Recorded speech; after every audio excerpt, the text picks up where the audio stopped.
a new hardcover. New hardcover of what book? Of Buffalo Hunter Hunter. Stephen Graham Jones. Yeah, man. Amazing book. Great read, everybody. Great read. I'm Michael Kilman. My name's Matt Wellstrom. This is our new YouTube channel, so if you're listening to this on the podcast, you can always come join us live. You can subscribe to our brand new YouTube channel. Super easy to find now. Ask us just questions. Resistance Read. You know? Ask us questions. Yeah. Make some comments. We love interaction. Yeah. Yeah, that's what we're here for. So yeah, we covered Buffalo Hunter Hunter. Buffalo Hunter Hunter. It is a vampire story. It's sick. It was really, really good.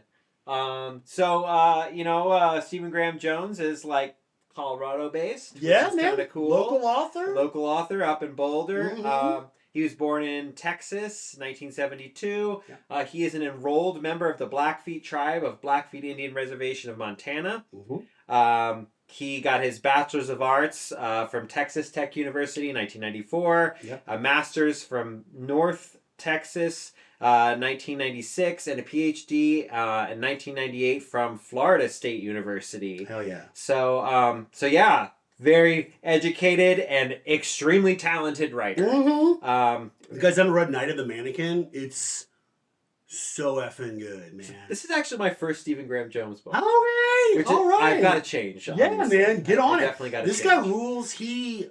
I don't know. I get King vibes from him.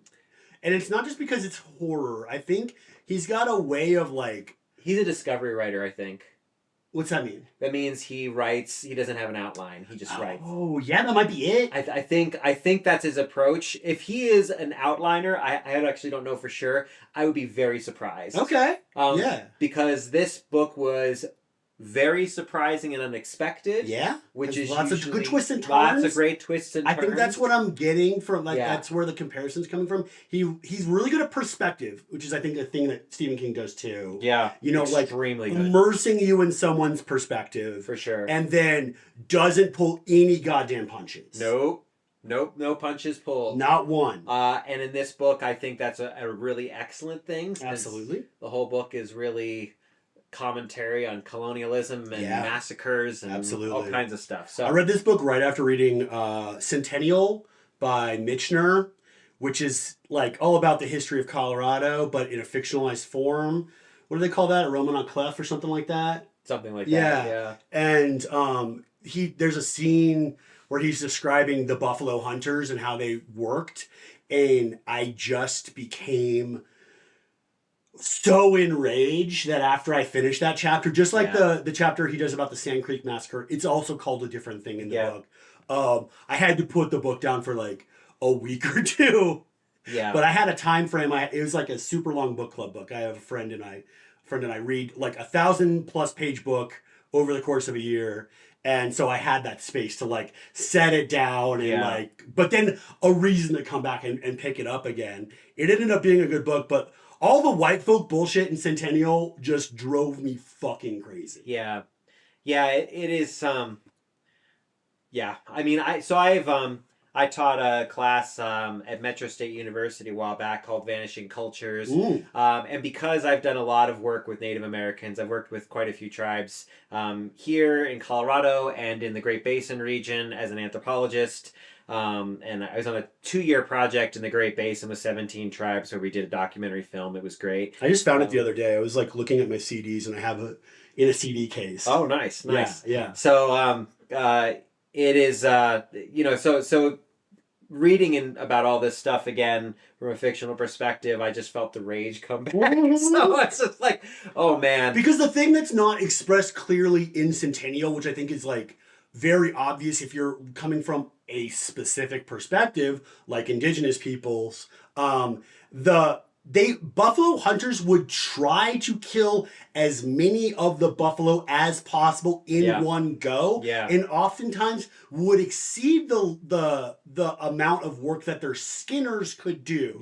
So the buffalo hunters were shooting the buffalo purely for the hides, and so they could sell them, and they would just leave hundreds of rotting corpses in their wake. And then the tribes would come along and be like, oh shit, this is where our herd was supposed to be, we were going to kill a couple of them to eat and like get the hides and you like use all the stuff, you know, so we could survive the winter in this cold environment. They would rock up and everything would be dead. And it's scorched earth. It's scorched earth. It was a policy that was designed for maximum profit, but also to negatively impact the people that lived in the area. I mean, when you really ramps up, it's a genocide tactic. Yeah, it's a genocide, ethnic cleansing, both sort of tactic. Yeah. It's like, how can we force this group to move or starve to death? Yeah. You know, I mean, in part, like, especially towards the end of the ramp up of it, was the railroads were tired of, you know, and they're building the Transcontinental Railroad,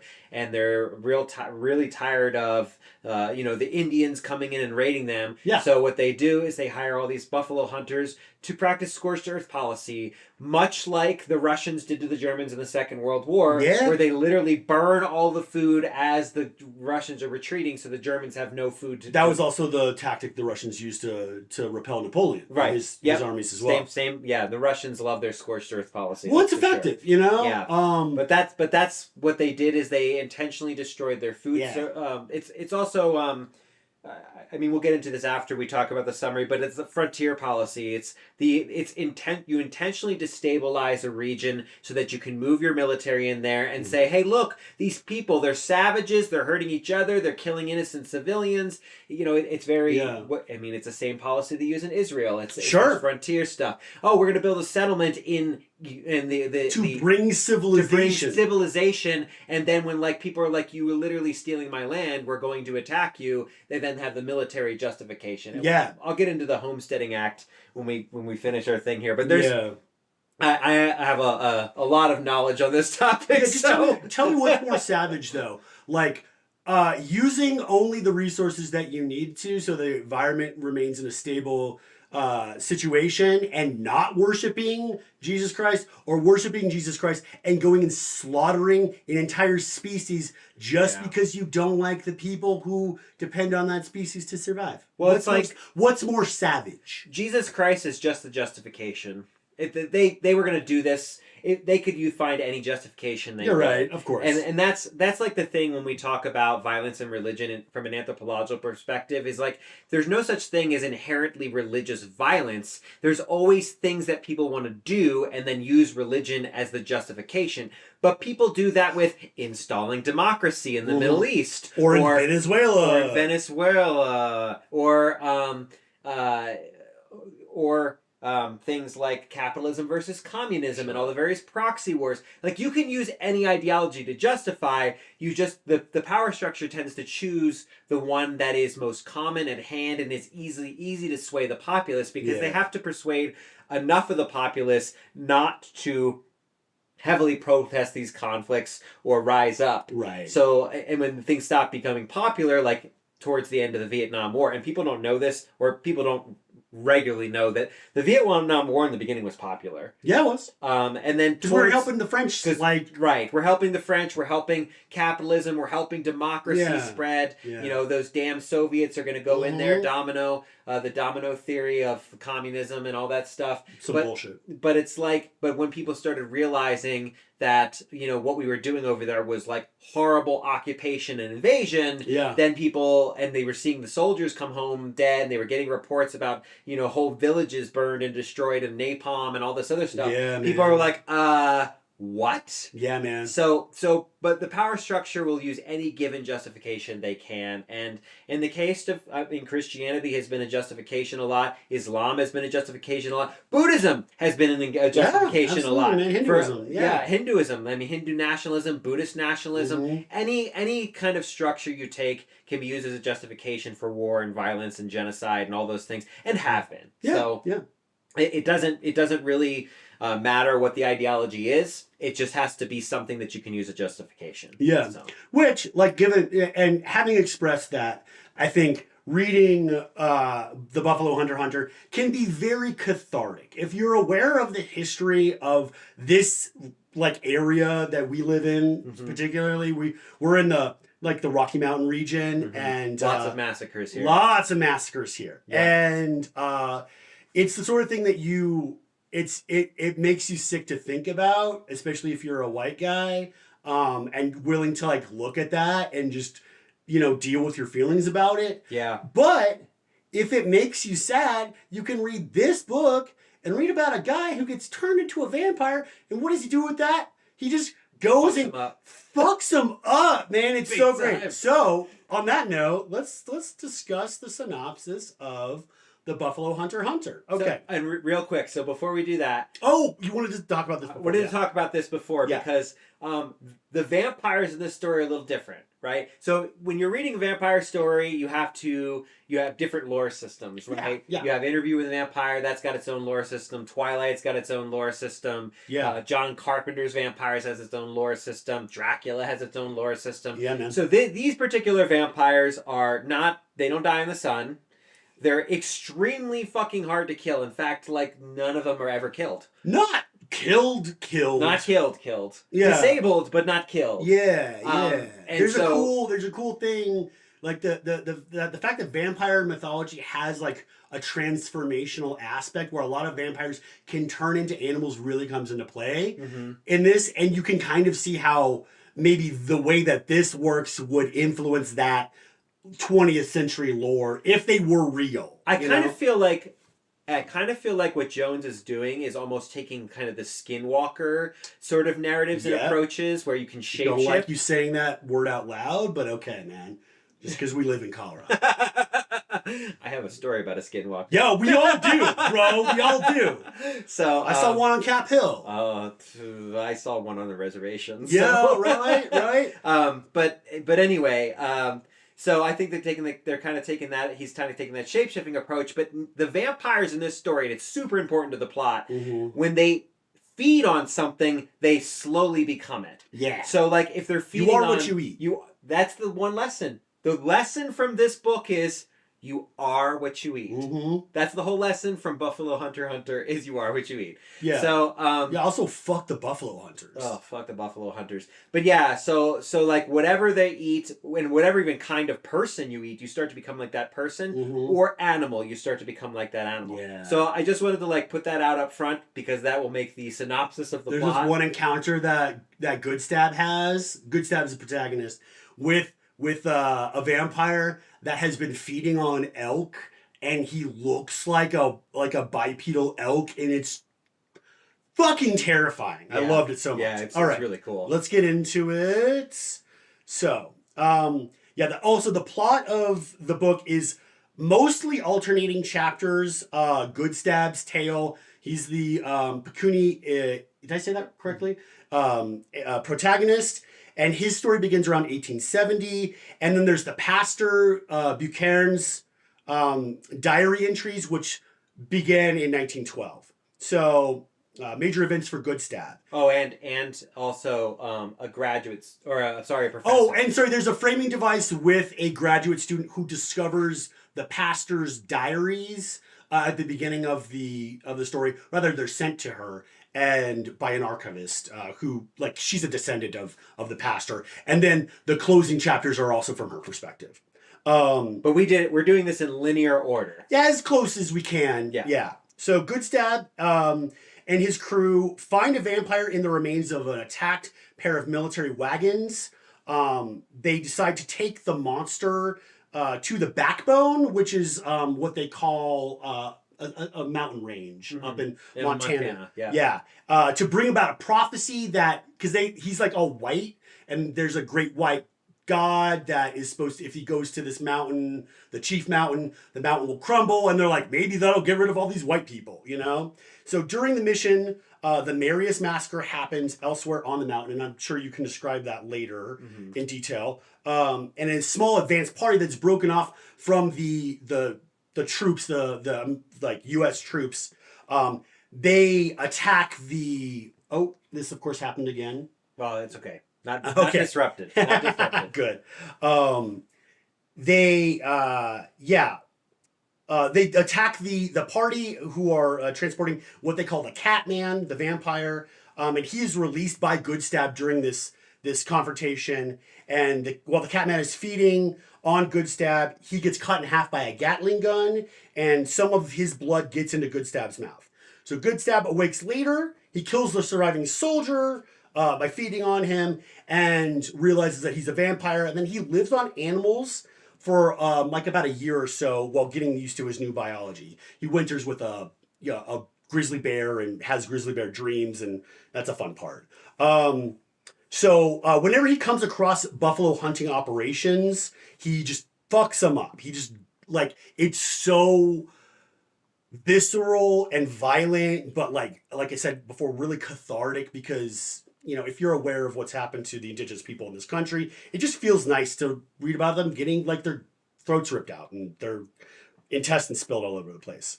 On one hunter massacre, he finds a white calf, and that's like kind of special to his people. Yeah. And so he saves it, and then he starts a secret herd with other calves that he finds. Because when buffalo hunters would kill all the buffalo, they would leave the calves because they couldn't turn them into coats and shit like that.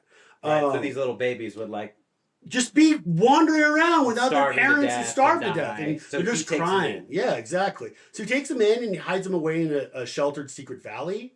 Then one day in this valley, he meets Nappy, who's like the trickster god of his people, and who is also fond of the white calf and objects to him naming the calf Weasel Plume, which was Goodshot's like baby name when he was a little kid. This is Ruby, by the way. She's a white calf too. Mm-hmm. She loves to graze. During a raid on some hunters, Goodstab loses too much blood, and in a fugue state, he ends up back in his group's winter campground, where he feeds on a dying elder who's been separated from the tribe, which is like a traditional thing that would happen. And then he like runs into his father again, who's like kind of holding vigil outside of her lodge, and they share a pipe, but then Goodstab has like a reaction to the pipe because his vampire biology is all conditional upon like moving blood around in his body, and nicotine like does a thing with your blood vessels or something. Yeah, it constricts your blood vessels, so it makes it hard for your like blood system to work. Mm-hmm. I actually thought that was like, he actually explains that like the blood like fills up these sacs inside you. So cool. It's really interesting. Redistributes itself throughout your body. So you can regenerate and heal. Yeah. And then you sweat it out over time, and that's why you need more. Right. All that kind of stuff. Yeah, like you burn it up too. Burn it up, just like all your activities moving fast and shit like that. Yeah. So his father takes him back to a camp where Nappy will sometimes be. And so Nappy takes him back to his little secret valley and takes care of him over the course of like 2 years while he's like feeding him his like good god blood, and which apparently can last him like a year and stuff like that. He also teaches him American, which is what he calls it in the book. And I thought that was funny because often, people from Texas will be like, speak American, Mm-hmm, mm-hmm. After a raid, Goodstab returns to his secret herd and finds them all murdered by the Catman. After a pitched battle, the Catman imprisons Goodstab in this labyrinthine series of ice tunnels, which is literally like the worst fate I could think of. Because he can't really die. He can't die, so he's just stuck in ice tunnels that go on and on broke forever. His arm and like disabled him. Yeah, he fucked him up, for real. After 4 years of imprisonment, Goodstab manages to escape and finds his people again, but they are now under the sway of the Catman, who is posing as their new chief, I should say, because he's turned himself he's turned himself Pakuni by feeding on them for 4 years and killed their chief and replaced him. And he's been feeding Goodstab white folk, so he looks like a white guy now. And they're just like, fuck you, who are you? And the Catman convinces the tribe to do an unholy version of the Sundance on Goodstab. And I don't know if you've read, anything that has to do with the Sundance. It's a really classic book. Why can't I think of its name? That describes the Sundance over the course of like 4 chapters. It's fucking wild. It's an incredible ceremony. Yeah. But the whole tribe is like sobbing the whole time because they know they're not supposed to do it at this time of year. Well, it's the kids. And it's not supposed to be led by children because it's all about like becoming a man and like rite of passage. And then after he's done the whole Sundance on him, he throws him on the back of the horse and like leaves the camp and then triples Goodstab a bunch with the horse. And it's just like, see ya, change into something different next time so we can do this again. And when Goodstab is healthy again, he returns to the camp, but it's in ruins because the Catman is not a patient person, and he got tired of being the chief of this tribe, so he slaughtered them. And he's looking for one child in particular because, like in an earlier section, Goodstab had fed on someone and they were like, their blood was super special and delicious and shit like that. And there's a girl in the tribe who was the medicine woman of the unholy Sundance, and she's got that good blood too. Mm-hmm. And she's like a once every few generations kind of person. Yeah, exactly. So super special blood. And so the Catman's hunting for her. Goodstab just happens upon her and her brother at the top of Chief Mountain. The tribe obviously like dispersed because they were just running away from this horror that the Catman had visited upon them. And her brother's dead, and he like Goodstab comes upon her and like gives her some food. Like he hunts down an elk and like gives it to her and stuff like that. Then he goes back down the mountain and he runs into the Catman again. And the Catman's like, "You've got one day to find that girl and give her to me because I can smell her on you." And so Goodstab's like, "Okay, cool. I've got a plan." He goes and finds a buffalo herd and leads them back to the Catman at full speed, and they trample the shit out of him. It's great. Then there's a big fun chase scene, and Goodstab has to make this extremely brutal decision to use this girl as bait for the Catman because he knows the Catman's just going to wreak havoc for another 450 years if he leaves them alive. So he uses her as bait. He knows that if the Catman drinks any of his blood, because this happened to him in an earlier conflict, if he gets a little bit of blood in his mouth from another vampire, it knocks them out. So what he does is he tricks the Catman into feeding on the little girl, but during that, he also bites the girl and then bites his own tongue and spits his blood into her body. And as the Catman's draining all of this girl's blood, because he can't, because she's small and he's big, he gets that blood in them and it knocks him out. Then Goodstab stakes him down and feeds him fish for 4 years. Turns him into a troutman. Yeah, and then throws him in the water. Because he can never get out. He can't feed him. He's just going to keep on eating fish and just stay a fish forever. So it's super clever, actually. Super, very clever. It's super clever. All right, and that's basically the end of his narrative, from his perspective. So, like, alternately with every Goodstab chapter, there's an Arthur Buchanan chapter. He's the Lutheran pastor of Miles City in 1912. And he's kind of a gluttonous guy. Like his parishioners always bring him food around. He's always writing in his journal how he like wants to make the food last a week, but then he just eats it. Yeah, you know, and especially sweets. So during a Sunday sermon, an Indigenous man, Goodstab, in clerical dress and sunglasses, cool look, sits in the back pew and makes all the white folk in the chapel nervous. So they kind of leave quickly at the end of that sermon. And Buchanan confronts him. And Goodstab kind of acts like he knows who this guy is, and like with his charisma just gets Buchanan to sit down and he unfolds his narrative. And that happens like chapter by chapter every week for about 6 weeks. And it's like alternating through most of the book. Yeah, exactly. So you're getting like... The Goodstab chapters are nice and long, and the Buchanan chapters are sort of shorter, but they're really like taut and like creepy because almost immediately they start finding bodies around town, like kind of around the town, actually, outside of the town limits. Skinned alive, and they call them humps. Because I guess that's what they would call skinned buffalo back in the day, which is interesting, right? So, in the middle of this cycle, though, a Pinkerton man arrives. His name is Dove in Miles City, and he's on the trail of 3 missing men from San Francisco. And that sort of is revealed cagely. He's not offering this information, but Buchanan is sort of like interrogating him casually, and he draws this out of him. As time passes, the tenor in the town gets so taut that Buchanan becomes more and more convinced of the truth of Goodstab's story, and his behavior starts to become correspondingly erratic. After Dove goes missing, Buchanan sends the Sheriff Doyle to a dugout where he thinks Goodstab might be hiding, because a dugout kind of featured in Goodstab's narrative that's just like a little cut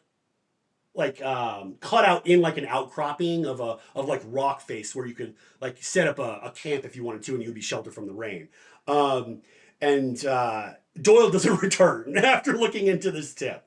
Buchanan realizes that Goodstab also knows that he's been recording his confessions and that he must be sneaking in. And he discovers there's a transom above the door to the chapel, like the main door that people would come in and out of, that you can't really see anywhere from.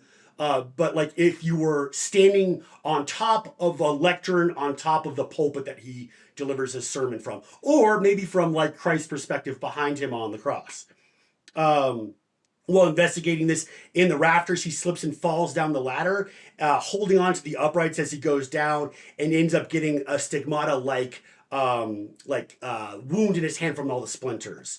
Then Goodstab, before his final confession, which is what he's been calling his story time with Buchanan, lashes Buchanan to the crucifix in the chapel and fills his pews with all of his kills from his time in the town, and also the missing people from San Francisco, which he reveals to Arthur are his son and grandchildren. Mm-hmm. Then he forces him to confess to his role in the Marius slaughter, the Marius massacre that happens, which is basically just like a bunch of soldiers shooting on a winter camp of smallpox survivors in the fucking mountains who are starving to death already. They had actually been petitioning for food from the U.S. government, but instead the government sent soldiers to kill them.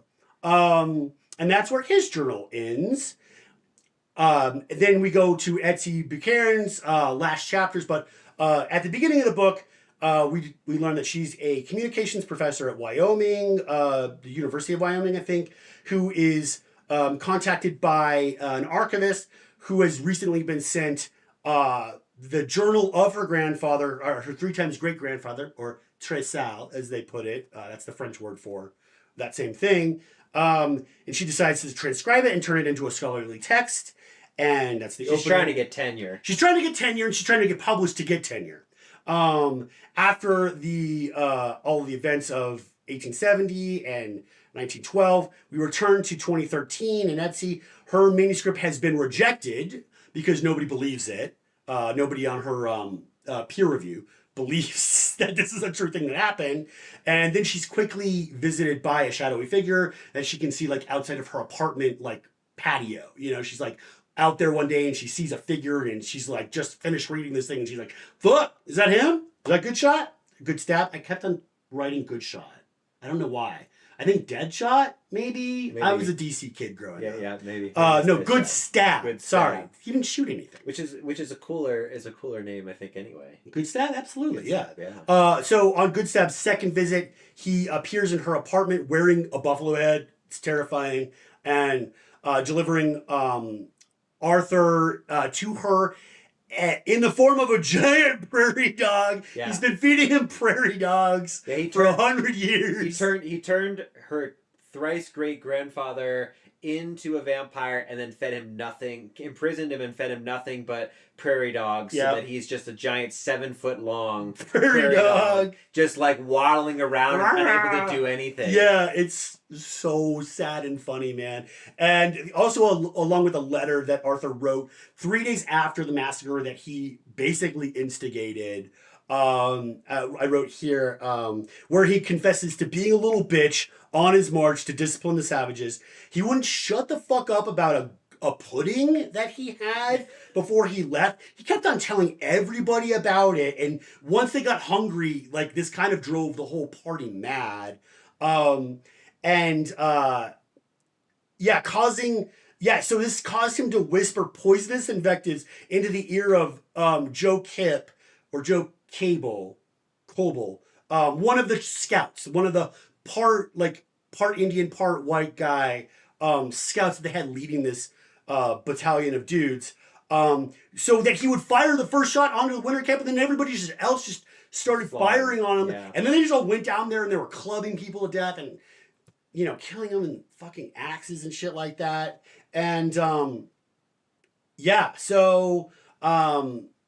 she reads this letter and she's just like, God, I gotta kill this guy. So she, after the appropriate amount of freaking out, Etsy decides to take Arthur to the spot of the massacre and do whatever she can to end him. It's fucking brutal. It involves like stabbing him a bunch of times with a nail gun because that's the only like gun she can get. and it looks like up and down his body, along his like spine to paralyze him. She cuts his head off with a fucking saw. It's like a circular saw. It's not a circular saw, dude. It's like one of those saws that you move back and forth. Yeah. Because circular saws you require power for. Yeah. You know, she's just like doing like the way lumberjacks would fell a tree, you know, just like. Yeah, that's right. That's right. Or reciprocating saw is what that's called. He's still not dead. He's still not dead, so she lights his ass on fire with homemade napalm, and then his body just ends up tumbling down the fucking cliff. But it turns out that there's a memorial party out there commemorating the massacre of these people, and one of those guys is Goodstab. And she goes like, "What's up?" to him, and he's like, kind of nods, and then just like doesn't acknowledge her because like, why the fuck would he? She's a white folk. And that's the end, man. That's the end of the book. It ruled. I hope my synopsis did justice, at least explain what the plot of it is to you.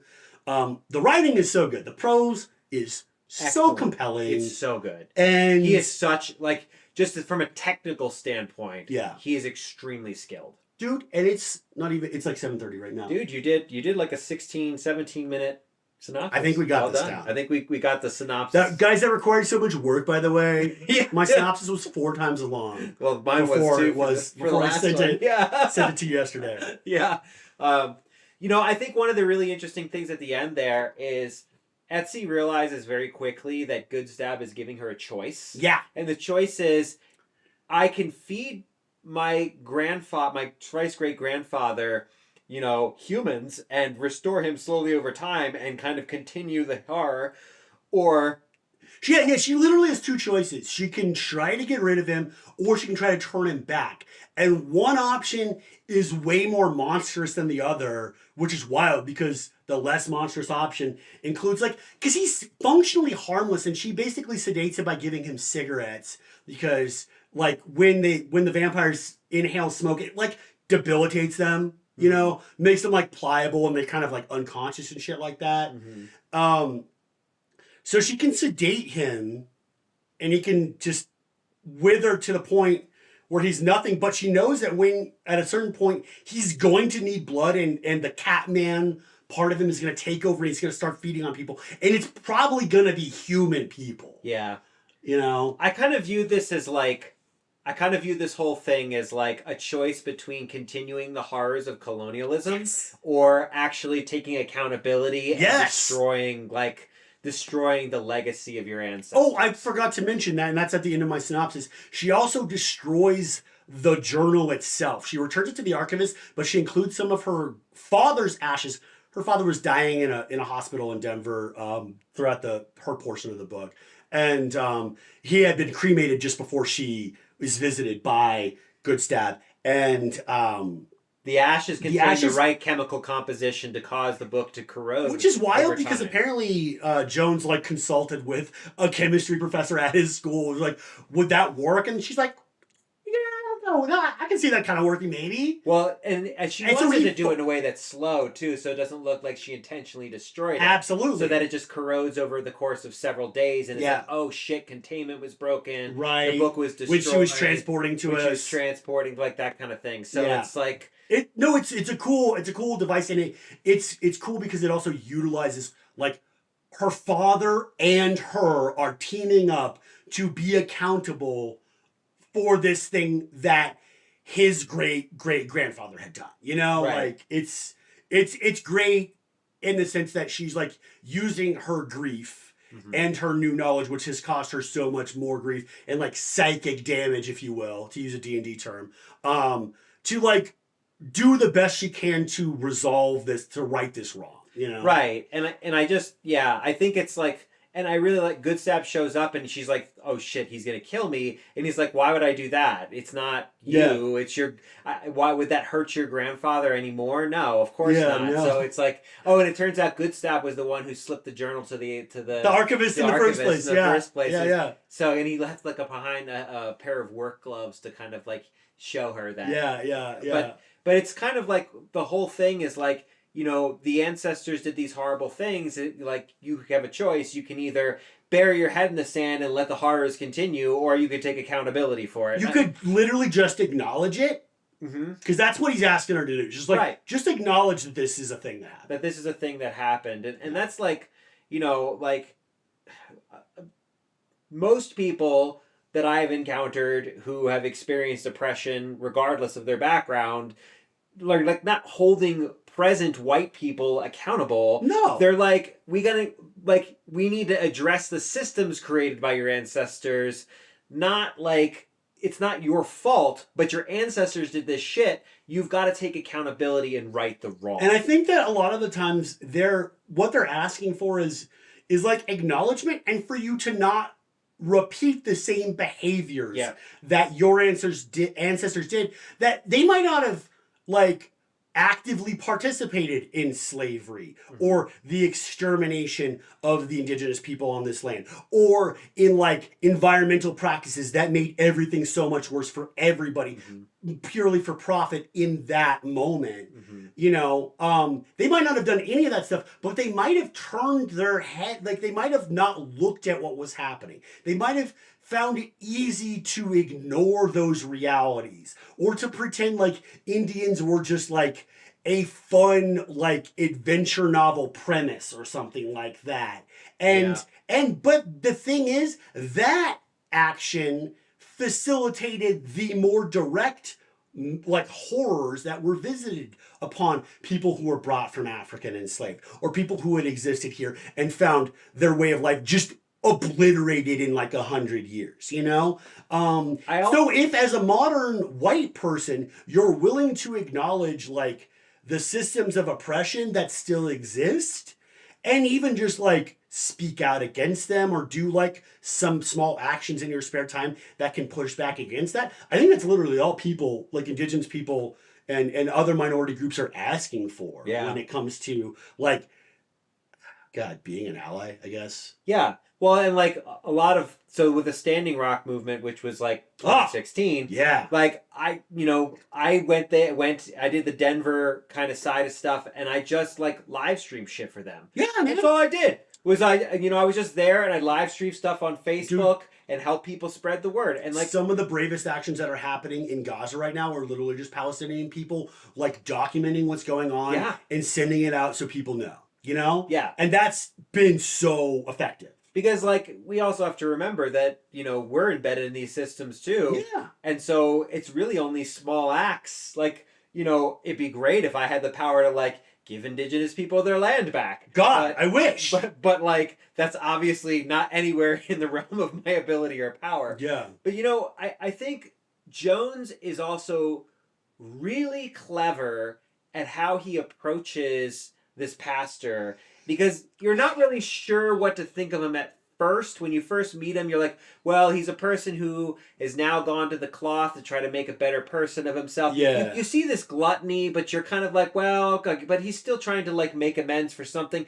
And you get the feeling pretty quick that he's done something terrible. Yeah, you don't know until the end what he's done. But you know there's something he's atoning for here, right? But then there's this moment when Goodstab is like pressuring him to like confess, and he's like, why did you do it? And he's like, because they were just Indians. Yes. And it's like the kind of polite, smiling sort of like everyday evil that is like embedded in discrimination and racism and all that stuff kind of just like comes out. And Jones is just like, the way he like weaves it all together is just absolutely brilliant. It's masterful, absolutely, because throughout the book, the pastor is talking about how walking is more difficult for him as an old man, but also because he's missing 3 toes.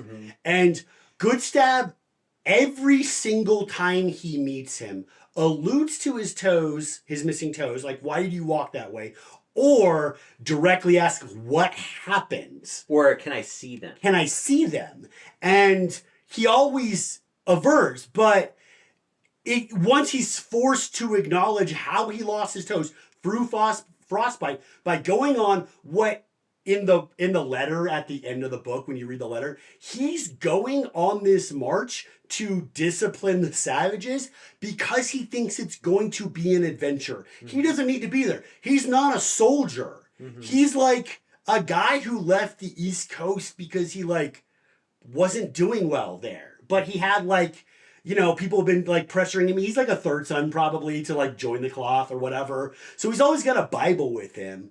but the Bible means nothing and it impacts his behavior in no fucking way. Yeah. I mean, it doesn't make him a good person, is what I'm trying to say. Yeah. So he's going out on this march and he eats this pudding before he goes. I don't know if that means it's actual, like, what we think of in America as pudding or if it's like cake, one way or the other. It doesn't really matter, you know. Well, it's a representation of his gluttony. That's what I mean. No, what the pudding actually is doesn't matter. But the fact that he had this treat before he went, and he says it was like I just could taste it for miles after I left the house, and then he just like enraptures about it the entire march, not thinking about what he's going to do, but thinking about the treat he had before he left the house.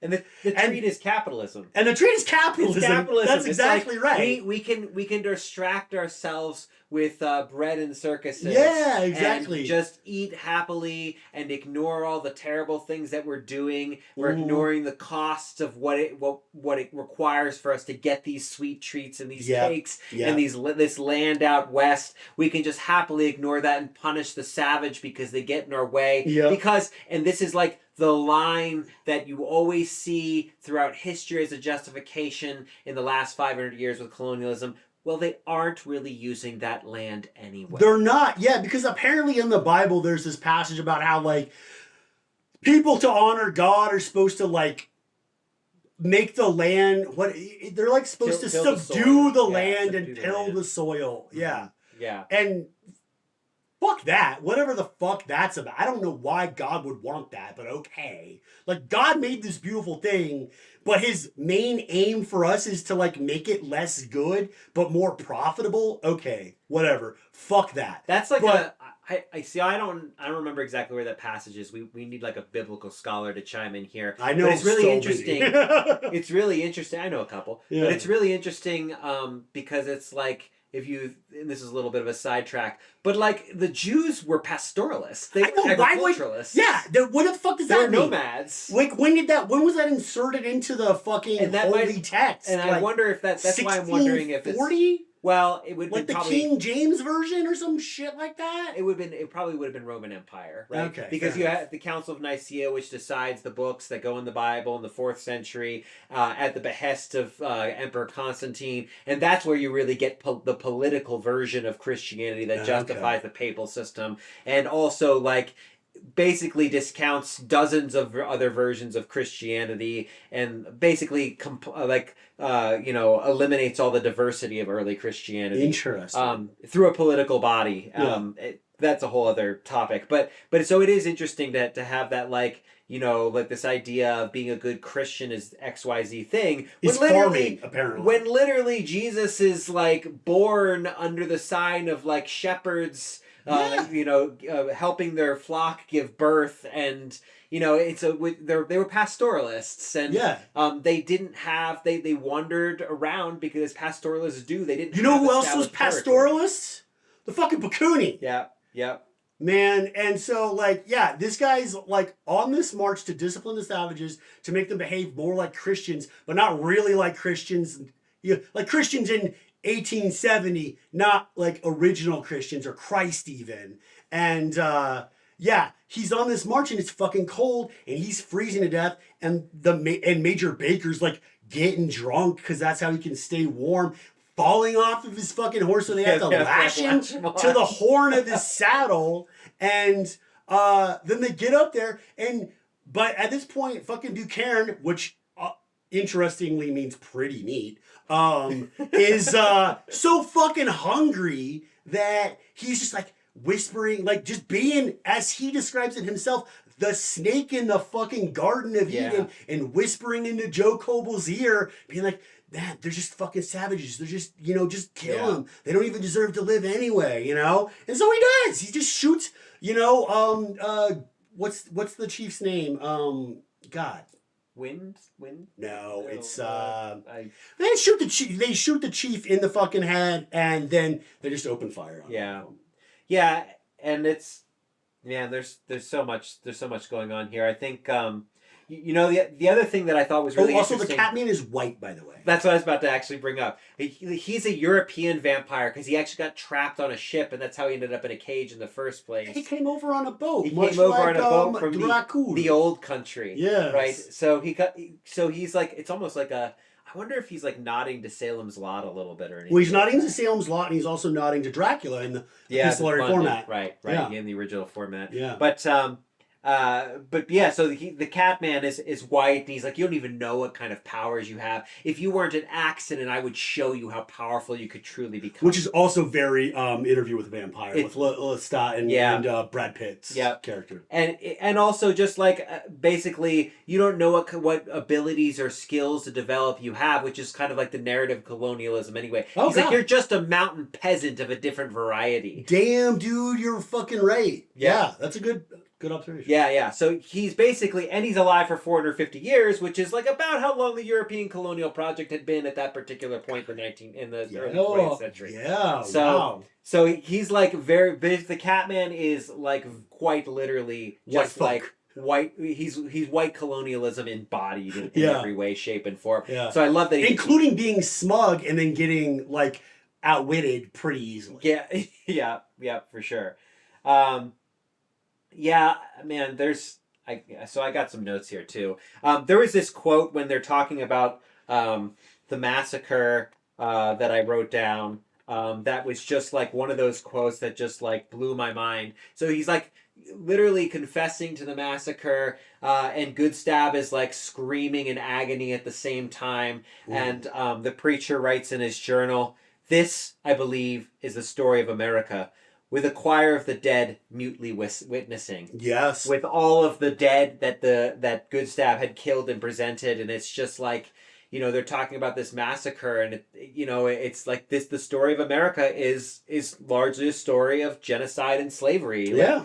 And that gets into like, there's a couple of things I really wanted to talk about. One was the Homesteading Act. Yes. And the Homesteading Act, where you have settlers go out, and they can claim, if they can get out to land out west, and this is where you get the Oregon Trail and all these various other things, and various other movements. I think the Oregon Trail was before the actual Homesteading Act, but the point is kind of contemporaneous. Kind of. At least it wasn't centennial. Sorry. Right. So anyway, but you get these mass movements of settlers. If you can get out to a piece of land, you can claim 160 acres for yourself.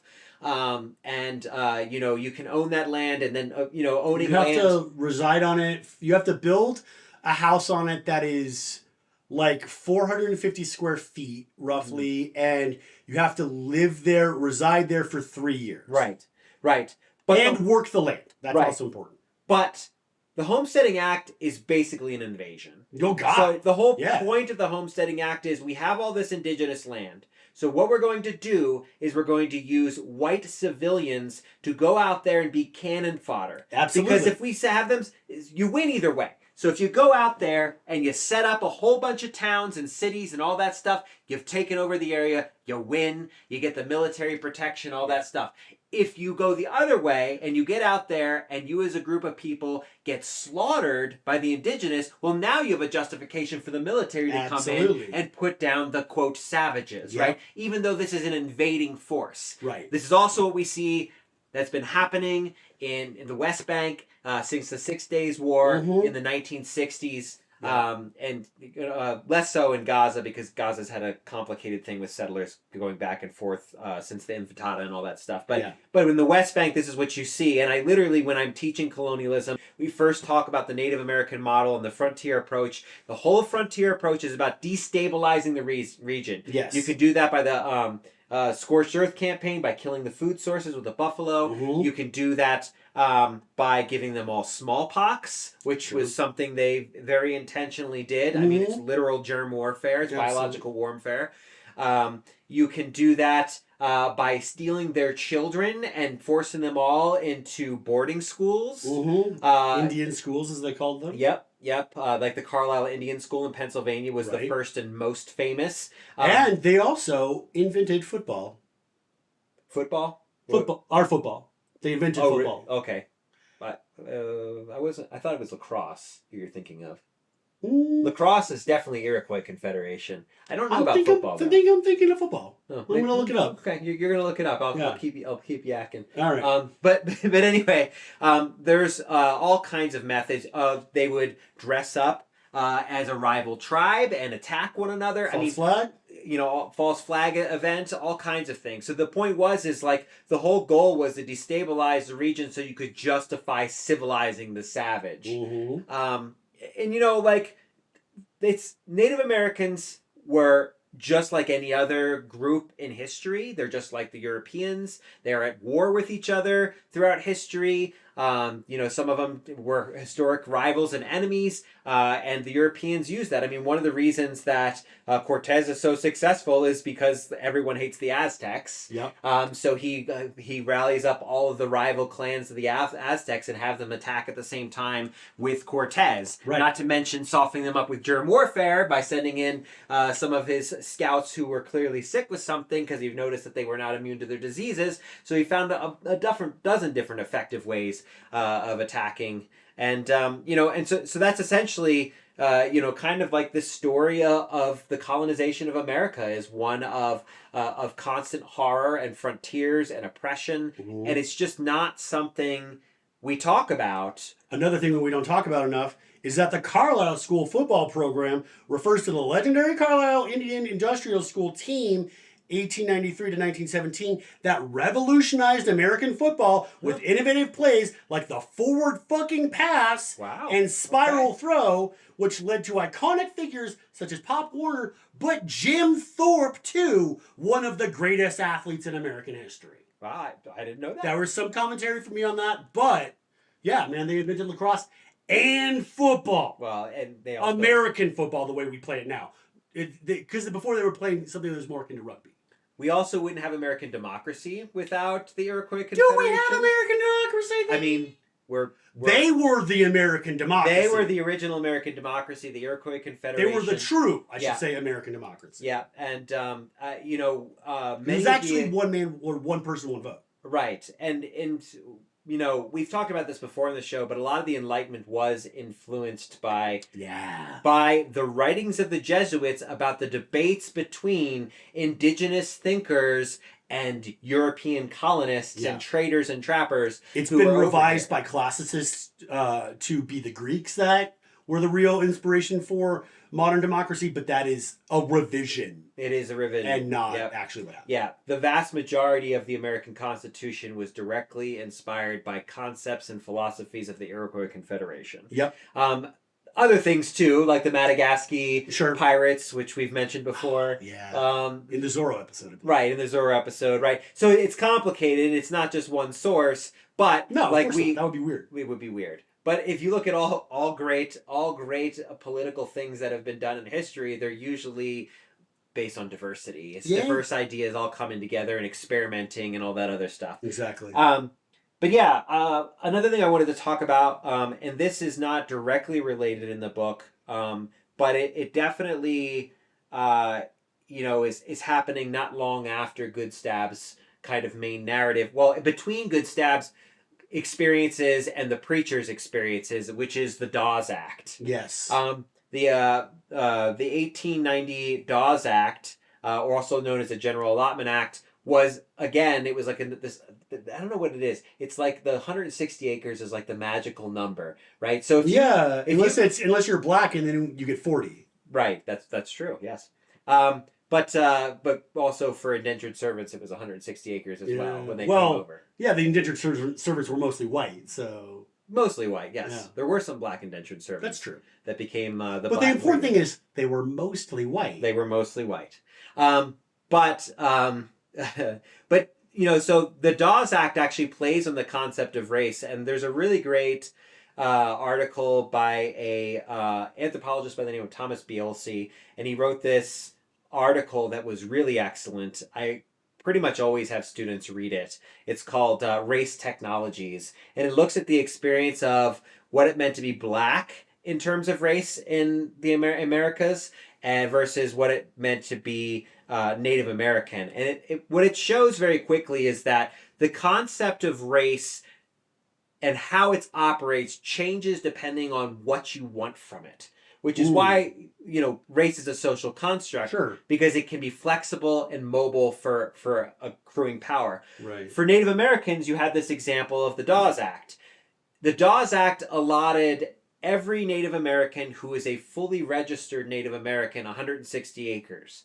But at the same time, the Dawes Act heavily, and along with the Dawes Act, was a heavily encouragement to mix Native Americans with white people so that over the course of several generations, there would be no Native American land claims anymore. Is that why everybody's always like, I'm like 1/32nd Native American or something like that? Yeah, so the blood quantum system was created as a result. The original federal mandate was 1/4. You could only be a registered Indian if you were 1/4. And it had to be one tribe, so you couldn't have you couldn't be like a mixed tribe. You had to be affiliated with one particular tribe. Oh, okay. In the 1934 Indian Reorganization Act, it changed the blood quantum to leave it up to tribal councils. Some tribal councils, like the Cherokee, decided to make it more inclusive and say, hey, if your ancestor was on the Dawes Act, you can be a registered Cherokee. Whoa. Others, like Ute Mountain, Ute. I'm not sure what the current blood quantum was, but for a while it was 1/2. Wow. So it was like extremely rigorous to the point where only one new Ute baby was born every few years. Damn. So created all kinds of complications. I haven't been down to Ute Mountain in a while, but that's where I did some of my undergraduate internships was down there. But that causes all kinds of problems too. I don't remember what all the blood quantums are. I think Navajo's like 1/8. Solace. Quantum of solace. Sorry. You just said quantum and I couldn't think of anything else besides water and James Bond. But the whole blood quantum thing became a way of just quantifying how mixed you were, and really an attempt to kind of dilute indigenous blood with white people, which is why, like, you see actually, like, in Notes in the State of Virginia by Thomas Jefferson, he, like, rallies against all, like, how disgusting black people are and all this stuff. At the same time, he's, like, impregnating his slaves. Yeah. He can't stop fucking them. Can't stop fucking them, but they're horrible, right? Yeah. But on the other hand... I think the president doth protest too much. Yes. And on the other hand, he was encouraging people to marry with indigenous people because basically they had land. And the easiest access or way to get a hold of that land without conquering an expensive military campaign is to get them to mix with white people. Thomas Jefferson, you sneaky bitch. Yep. If you want to really understand how pretty terrible the Founding Fathers' opinions about the poor and about other minorities were, I definitely would read Notes on the State of Virginia. But also, if you're looking at specifically the poor, Nancy Eisenberg's book, White Trash, 400-year hidden history of class in the United States. Yeah. Just like, Benjamin Franklin let his own sister die in poverty and squalor because she was poor. She did. He sure did. He was, and he could have helped. He was one of the wealthiest people around. Yeah. That rags to riches literally comes in expression because he was allowed to take old dirty laundry and turn it into printable money. Oh, sure. He was given permission. Yeah. So like literally Benjamin Franklin turned rags to riches. So that's where that comes from.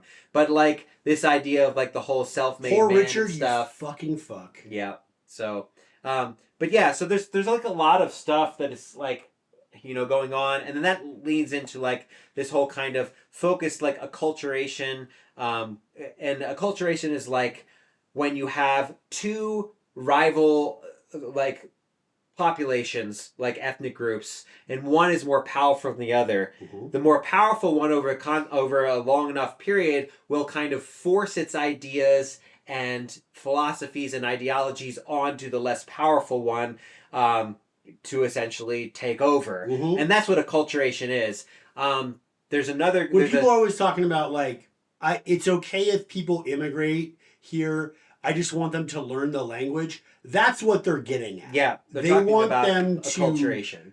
They want them to acculturate so that the dominant group doesn't feel uncomfortable about being reminded that there's, like, other types of people out there. Right. It's xenophobic. Yeah. Like it's xenophobia. Yeah, exactly. Exactly. And, there's many, many kinds of xenophobia. Racism is a kind of xenophobia. Yeah. But if you want to read more on this kind of stuff, there's a couple of great reads. Anything by Vine Deloria Jr. is really good. I don't know them. So Vine Deloria Jr. I think he was also out of CU Boulder, but he was a Native American scholar. He passed away, I believe it was like 2015 or something like that, 2014. He wrote a book called Custard Died for Your Sins, which is about the Indian Wars. Really excellent book. God is Red, which is about indigenous religions, as you know, there's an attempts of acculturation. That was a really good one. American Indian American Law is another good one. He co-wrote that. I forget the co-author, but that one was basically a legal treatise on Native American law and all the various acts, all the various Supreme Court cases, all the various treaties, and how they, we used law to very much steal Native American rights and land. Oh, yeah, absolutely. And Native Americans, by the way, were the last group to gain citizenship in the United States, which wasn't until 1924. Fucking wild. So very dead last. They were here first. And the 14th Amendment does not apply to Native Americans. No shit, I forgot about that. It does not apply to Native Americans. You're right. So, like, the 14th Amendment was granted black people, and birthright citizenship did not apply to Native Americans. I mean, we're going to get rid of that pretty soon anyway, so I don't know if it matters, but... Apparently, yeah. Birthright citizenship, you guys, is on its way out, by the way. They're trying very hard to get rid of it, because... then you can decide who gets to be a citizen. Well, then fiat. It's a fiat decision situation. Like, based on circumstance, they can decide if you're, if you're white enough. If you're white enough, exactly. Mm-hmm. Yeah. If you're white enough. Yeah. And then eventually rich enough, and then, whatever. All those things, right? Let's see. So many notes. The Vine Deloria, An Indigenous People's History of the United States is another great book if you're wanting to read about a lot of this stuff. I got that right over there. It's propping up our camera. That's right. It's propping up our camera. we use books to prop up all the. I use the books tools. For so many things. For so many things. Not just for reading. Yes, they're so useful. What else? What other kind of highlights? I mean, I think we haven't discussed this a lot, but I think that the structure was really interesting. It paid homage to numerous vampire works that had come before. Yeah. He does a great job of citing anything that could have been a potential reference or inspiration in his acknowledgments. I think his acknowledgments are some of that's some of the most interesting, entertaining back matter in a book I've ever read. They kind of remind me of the notes sections of anything written by oh god, who wrote Devil in the White City? I have that somewhere. I haven't read that one. Oh, it's so good, man. It's about a serial killer in Chicago during the World's Fair. Eric Larson, there it is.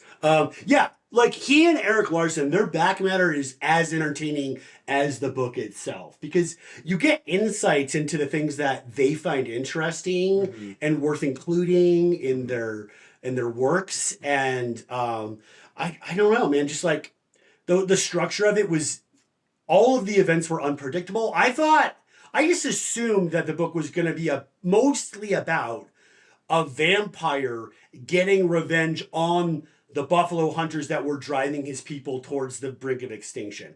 And that was kind of it a little bit, but I think I was imagining it in more exploitation-y way, where he's riding around on a buffalo and just clubbing white folks with his with a buffalo head, with his war club, all wearing a buffalo head. He only wears a buffalo head one time, and it's in the fucking 21st century. But because of that, I found the book more compelling than I think I would have otherwise. He didn't go where I expected him to go with it, and I have to say, the other book of his I've read is a novella called Night of the Mannequins, and it's from the perspective of a teenager, and it really feels like it's written from not by a teenager per se, but the voice is very persuasively a 17-year-old, and it's about a 17-year-old becoming a serial killer and killing his friend group, and because he becomes he just has a psychological break. And that's all to say that Stephen Graham Jones does what I think almost every great author does, which is really embody the perspective of the point of view that he's writing from. And I mean, that's one of the things that makes like Shakespeare's plays so compelling is that he could put himself in the position of like a king of a little European nation, or like a sailor who has washed up on a fucking tropical island. You know, like he can do it all. And I think that Stephen Graham Jones he's doing that too. As far as I'm aware, I've only read 2 of his books, but they were both they stick with you, man. Like my dad used to say when you're eating oatmeal, like sticks to your ribs. You know, his prose sticks to your brain. It does. It does. Just in the way he like turns a phrase too in the different eras. Yes. With the different people. Like you really feel like you're starting to get a sense of like indigenous concepts through the way that Goodstab speaks and communicates with the world. Yeah. And then the same thing is true of the pastor, and the same thing is true in the very short space you have this professor. Yeah, you get that. Another thing I almost forgot I wanted to bring up was like, you know, when he's talking to this trickster god. Oh, you know, I love that guy. Yeah, he's great. But he's like, if you're eating too many, you're going to turn into one of these. You're going to turn into one of these white buffalo hunters. He starts to get horns at one point. Yeah. You know, like little nubs of horns. Yeah. So he's like, you're going to turn into these people. And it was just like very much this idea of like, if you embody the ways of the white man and you lose your culture and your ideas, then you essentially become like that. And there's another passage where he's like, I don't know what. He's like, I know we would want all the good like tools and technologies when the white people came. Like, of course you do. You want to have a leg up in life. It's really hard to resist those kinds of things. And absolutely, it's hard to resist capitalism. It's really hard. You guys know how hard it is to resist capitalism. How many of you still use Amazon or like Spotify, right? Yeah. Like both evil fucking companies that go out of their way to fuck over the artists and the artisans that they're selling you their products. Yeah. But what they're doing is never mind. That's a fucking rant all on its own. But like we all know, right? Because we all have like or like delivery services, right? Like it's so fucking convenient. And my sister-in-law, she's like, I don't fuck with Amazon, but God, sometimes I do with DoorDash, you know? And I'm like, hey, I get it, you know, and you don't have to feel bad about that. They're designing this system so that it is as easy as possible for us to all sell out. Do you remember in the 90s, we're old, we're in our 40s, so like we remember when the number one hottest topic of conversation was bands selling out. Because we apparently had nothing else to fucking concern ourselves with. That's not true. Nothing happened in the 90s. Clinton was in office and he was doing Reagan's work for him. Yeah. But no, we were all obsessed with like, oh, did Pearl Jam sell out?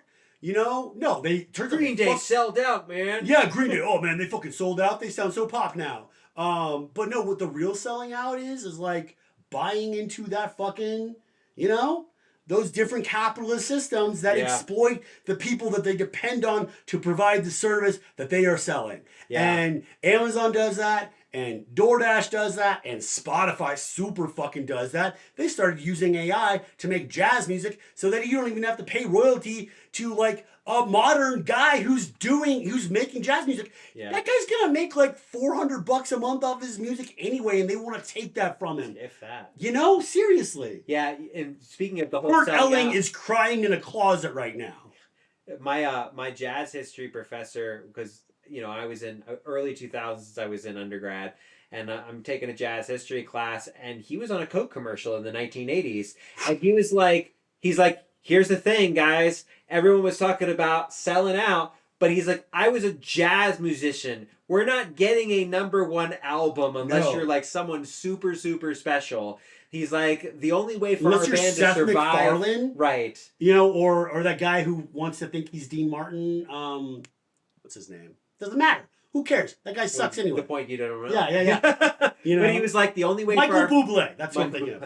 The only way for our band to actually like be able to tour and be able to do things is we did a Colorado Coca-Cola commercial, and that funded our entire tour for a year, and that allowed us to hopefully keep playing music. Yeah, man. And it still wasn't enough. So we could like create these, and like Goodstab very much is like, I understand, like how it's like it's almost impossible to deter all the conveniences that come in. I mean, if you've got a stone axe and someone hands you the steel one. Okay.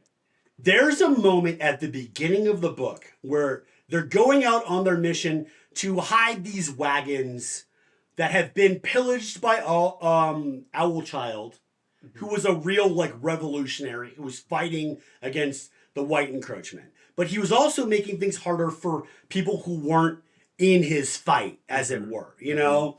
So like he would go fuck up some soldiers, and then the regular Pakuni who were like ladies and children and shit like that, they would get shot, right? But so they're hiding this wagon, and that's where they find the vampire, right? But the reason that they're on this mission, the reason that Goodstab specifically is on this mission, is because he wants another rifle. He wants another like mini shots gun, which is one of those, you know, like like you can load a bunch of bullets and then just. It's a semi-automatic rifle. It's a proto semi-automatic rifle. Yeah. Well, no, it's fully semi-automatic. Was it? Okay, yeah, my because bad. They had semi-automatic. The North had semi-automatic weapons at the end of the I'm sorry, you're fucking right. That comes up in The Good, the Bad, and the Ugly. Yes. So anyway, he wants a new one because a kid in his tribe fucked his up, right? So he's going. They get caught in the snow, and they need a yoke for all the horses to pull this wagon up to Chief Mountain so that they can deliver the fucking Catman there, who they think is the great white god, and then the mountain will collapse and all the white people will go away. But on this mission to get his yoke for his horses, Goodstab sees his little fox, like, you know, I don't know what to call it that doesn't sound racist anymore. His little, like, Navi in the Legend of Zelda game, Ocarina of Time. His little guide, you know? To his guide. His Swift Runner. His Swift Runner. To show him where, it wasn't a fox, you're right, it was a rabbit. It was a hare. Yeah. Yeah. A snowshoe hare, which is interesting because he can walk on top of the snow once he becomes a vampire. I put that together. I just did it right now. So yeah, his little Swift Runner shows him where a good yoke is, but in between him and the yoke is a beaver lodge, and there were 9 pelts on the wagon that has the vampire on it. He needs 1 more to buy a new, or to trade for a new mini shots gun. And so he, instead of getting the yoke, he goes and kills a beaver and immediately feels regret about it, because like the beaver is very important, especially the beaver, it's like the chief beaver or the... Yeah, it's like the beaver chief. Beaver chief is like a very important, like, small god for his group, you know? He like does good deeds for people who do good deeds for him. Right. And so as soon as he kills the beaver, he hears the chief of the beaver lodge, not the beaver chief, like whapping his tail against the water to warn all the other beavers. He didn't do that when Goodstab shows up. He does it after he kills a beaver and skins it. Yeah. And Goodstab basically thinks that memory haunts him throughout his time. Yeah. In his narrative. And that's the turning point for him. That's when the other soldiers come in and attack his friends, and then that's when the vampire gets released and the whole story starts. Exactly. So it's like he was searching after the greedy. He was buying Spotify. You know, he was subscribing to whatever service you subscribe to. Yeah, and it is like, and here's the thing too about that stuff too. Like, I mean, there's lots of cases where if you have a bow and arrow and you're going against semi-automatic rifles, you're screwed. You're fucked. So it's like, you know, it's important for you to get a hold of the modern weaponry or the modern tools for survival purposes. Absolutely. And that's you might be sacrificing your culture, but what you can keep, like you might be able to survive.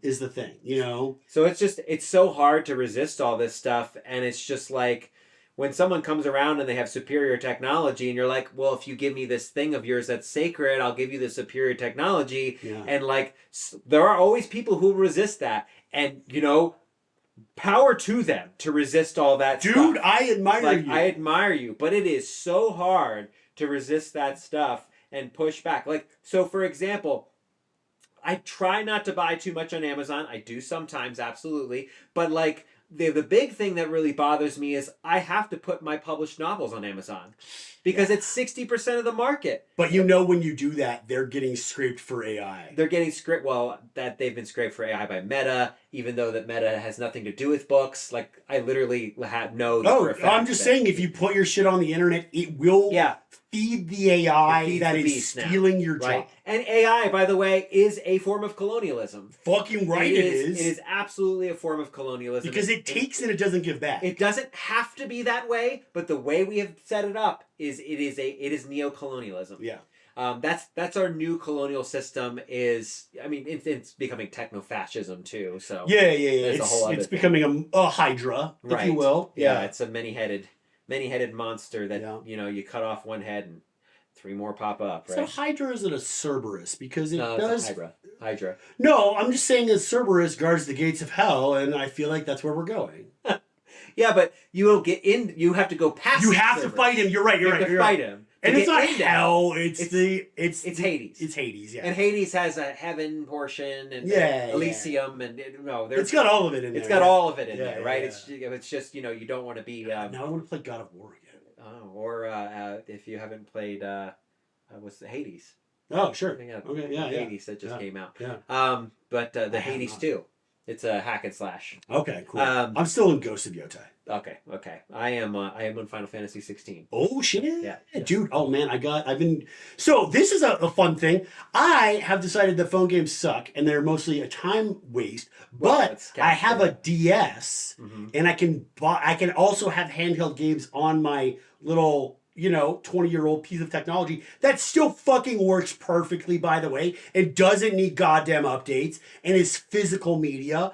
Mwah. So I have a classic Game Boy. Oh, I got a classic Game Boy in my desk too. That actually doesn't work so well anymore. But what was I gonna say? Oh yeah, I bought a 5-in-1 Final Fantasy cartridge for like $30 from GameStop or whatever. Yeah. An online game retailer, but I think it was probably GameStop. Well, GameStop is like a meme stock, and it's really interesting that it's like being kept alive by meme stocks. But I'm glad it's still around because I was able to get this 5-in-1, and it's got Final Fantasies 1 and 2, Tactics, and also 5 and 6 on it. Nice. Yeah, man. And so I'm playing Final Fantasy 6 for the first time. Fucking rules. Go fig. Yeah, but the whole phone game thing is just, rampant. Because it's there to show you ads. Yep. And so there's like a slight difficulty curve at first where it gets you like accustomed to the game and addicted to you, so you like it. And then it plateaus really quickly, so it's not fun anymore, but you're kind of chasing that original difficulty that you enjoyed.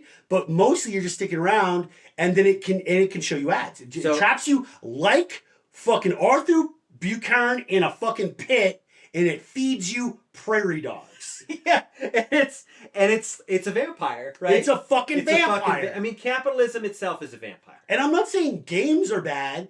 I love games. I'm playing Final Fantasy 6 right now on a little handheld. But what I'm saying is that like convenience services are probably worse for you than you think they are. Yeah.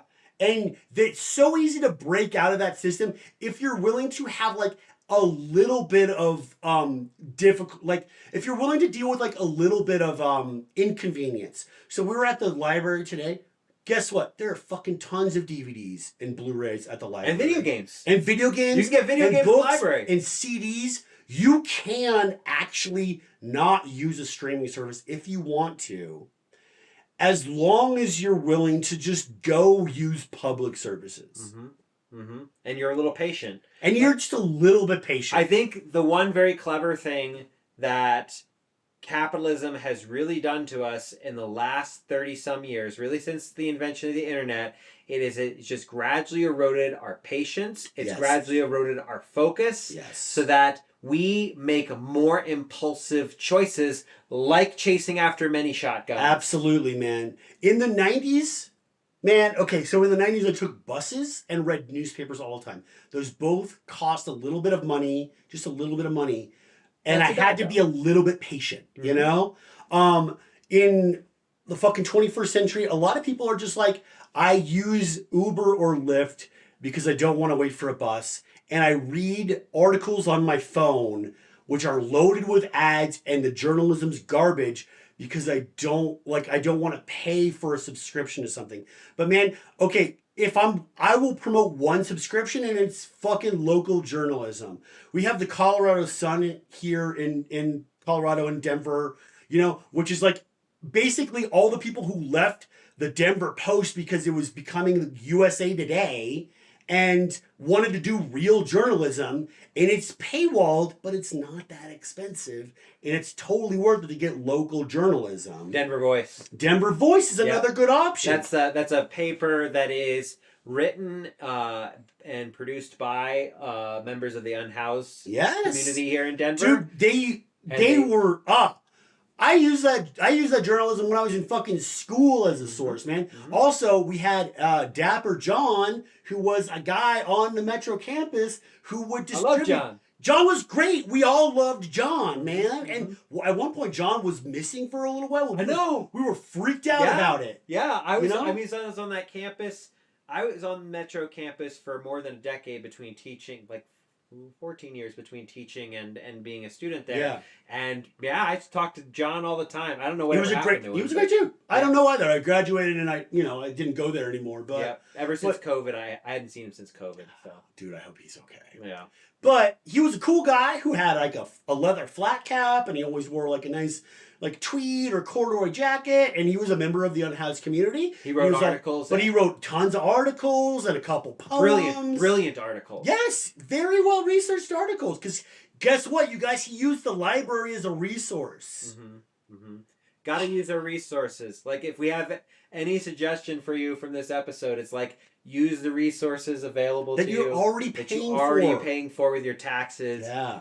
Be patient. Like it's just so hard because it's like, I mean, here's the other thing. None of this is accidental. All of our time is a suck. We all have to have multiple jobs. Yeah. Like, even if you have a singular job and it's a good job, you're still trying to scrounge by because everything is payment plans. Everything, it's just tough. Also, guys, I don't know if you're really into streaming music, I don't know if you guys know about Pandora. I know it's like an old person thing, but they only play music by accredited artists. They they don't play AI music on there. You don't get made up jazz, smooth, chill out stations or anything like that. It's all like actual published musicians, and they pay them for every stream they get. Yeah. It's a better service. It's basically what Spotify is trying to be right now. Yeah. And it's been good. It's been better than Spotify for 15 years. I know it wasn't as cool, and you can't make your own playlist on there, but you can create stations. It's functionally the same thing. And I've been paying for it since my wife and I started dating, and it's great. We have 2 subscriptions. It's $5.99 a month. Maybe Pandora can sponsor this show. Dude, Pandora sponsor us. I love your service. Yeah. You're the only streaming service I will never stop paying for as long as you keep doing what you're doing. They haven't changed. Also, they've had the same model since they've been out, which is I think is almost 20 years now.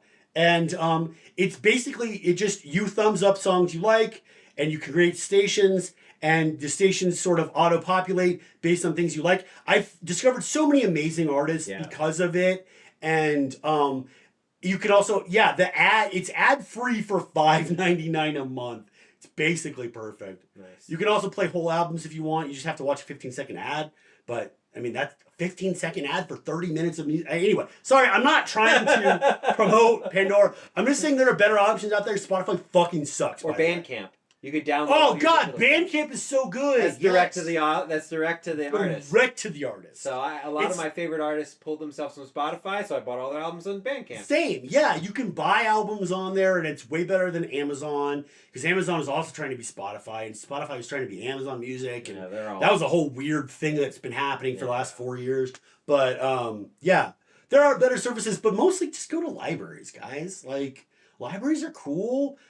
librarians know so much. Oh, man. Kira, my wife, has this game that she plays where whenever a friend of hers doesn't remember the name of a book but can describe a scene, she'll just go to talk to her friends who work at the library at her school, and they always know the book. It's crazy. Mm-hmm.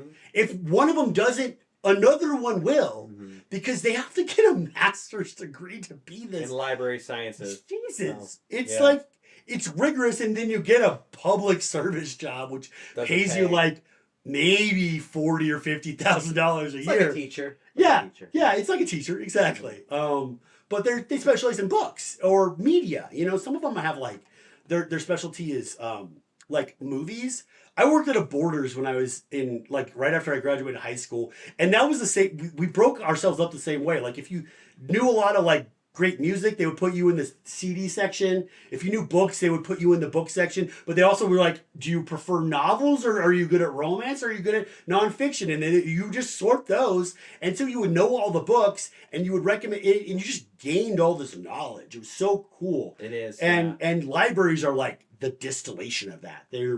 Anyway, go to libraries.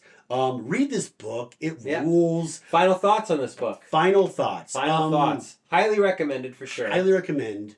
I'm definitely going to be reading more of his works. I've got a comic that he published called Earth Divers Kill Columbus. Time travelers who kill Columbus. It's time travelers who go back in time and kill Columbus. Sounds great to me. I often think about who would I go back in time and take out, because everybody was always like, go kill Hitler.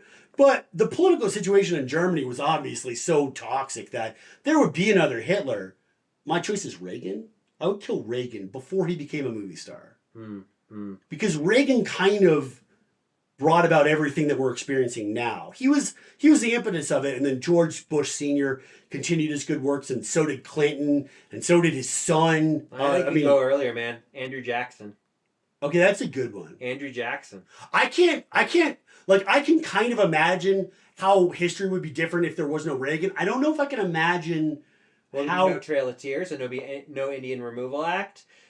We'd have much more stronger indigenous cultures. That's a good one. Jackson is like really one of the first I'm thinking too much about the oppression of white people, but you're right, man. Yeah. Jackson is one of the first corporatists. Yes. I mean, so you get a stronger system of capitalism as well. Post Benjamin Franklin, who was definitely post Benjamin Franklin. Yeah. I mean, yeah. So I mean, there's a lot of really interesting. That's a good one. Yeah. Yeah. But Columbus. And for the episode. Hard to argue with Columbus. Hard to argue with Columbus. Kill that guy. Fuck that guy. Yeah. Oh, guys, if you haven't read Howard Zinn, A People's History of the United States. Yeah, read the Columbus chapter. It's one of the first ones. It's so fucking brutal. Yeah. It's like another good one to read is... Also, we shouldn't celebrate him in this country because he didn't even discover this country. There's no such thing as discovering any country. I'm sorry, but he didn't even land in North America. No, he didn't land in North America. Yeah. He just opened the doors for rapid exploitation in the Americas. Yeah. That's what he did. And also, he was so vilified and hated in his own time, he went to fucking prison in his own time because he was such a piece of shit. Yeah, dude, he killed like 1 million people on a small island by making them mine gold for him. And if they disobeyed him, he would cut their hands off and hang them around their necks. Exactly. He talked about how he loved to just rape them. I mean, his own journals. This is all stuff he confessed to. I mean, yeah, the Spanish crown was like, you're out of control, you're going to jail. Yeah. He spent several years in jail for his crimes. Mm-hmm. So, like, why do we honor him? Because it's Italian Americans, I know. Well, I know it's not. It's a questionable he's even Italian. So I know he wasn't Italian. So anyway, Portuguese, I think. Spanish probably. Spanish or Portuguese. Yeah, I forget. But all right. So definitely read Buffalo Hunter x Hunter. We have our next 2 books picked out. We do. Sorry, that's an in-joke. You will be included in right now. We're going to read We next. Which is kind of the precursor to 1984. It's a Russian novel. Yeah, written like 20-some years before it. So we also decided we're going to switch back and forth between classics and contemporary stuff. Yeah. And we're using 1990 basically around the birth of the internet as to mark the modern or classic. Yeah. And so we'll do We this time, which will be our next classic. Mm-hmm. This was a modern. This was 2025. This came out. Yeah, like in June or something. In June, and it was incredible. And then the next one we're going to be doing after that is James, which came out in 2024. Yeah. James is the retelling of Huck Finn from the point of view of James the escaped slave. Mm-hmm. Yeah, absolutely. And it was the book of the year in 2024 or 5. I forget which one. Time is blurry for me now. I'm too old, and the pandemic really unmoored me from time, like in Slaughterhouse 5. Yes. Unstuck in Time. Unstuck in Time. Mm-hmm. Ooh, do we want to read that? I mean, I've read it many times. That might be a good one for after James, actually. It might be. Vonnegut, man. I haven't read that since high school. Yeah. Cool. So, there's your next 3 books, guys. Yep, there's your next 3 books. We'll get them up on the schedule, and so you can watch them then. And until next time, thanks for joining us. Yeah, cheers, guys. I should have said Sláinte. Fuck that English. You what? I should have said